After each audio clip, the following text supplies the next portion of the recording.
শুক্রবার জুমার দিন দুপুর 12টা থেকে 2টার মধ্যে আপনি আল্লাহ তাআলার এই একটি নাম 11 বার পাঠ করে আল্লাহ তাআলার কাছে যা চাইবেন তাই পাবেন। প্রিয় ভাইরা আমার, মনে রাখবেন জুমার দিন এটা কিন্তু একটা স্পেশাল দিন। জুমার সময় এটা কিন্তু দোয়া কবুলের সময়।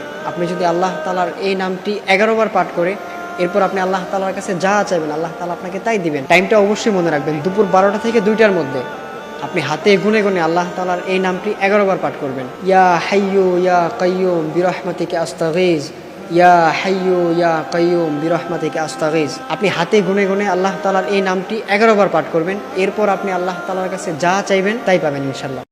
দুইটা সময় তওবা করে লাভ নাই। একটা হচ্ছে মৌতের যন্ত্রণা শুরু হয়ে গেলে, মৃত্যুর যন্ত্রণা শুরু হয়ে গেলে আগে পা থেকে শুরু হয়ে আস্তে আস্তে গলার দিকে আসে।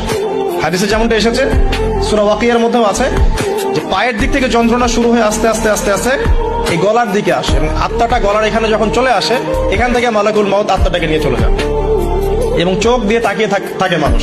রূহটা চলে গেলে মানুষ চোখ দিয়ে তাকিয়ে থাকে। দেখবেন এই কারণে মৃত ব্যক্তি তাকিয়ে থাকে, চোখ খোলা থাকে এবং তখন আসমান থেকে সিঁড়ি নামিয়ে দেওয়া হয়। ওই সিঁড়িতে করে আত্মা চলে যাচ্ছে, ও তাকিয়ে দেখে যে আত্মা চলে যাচ্ছে। এবং মানুষ মারা যাওয়ার পরে চোখ জীবিত থাকে অনেকক্ষণ।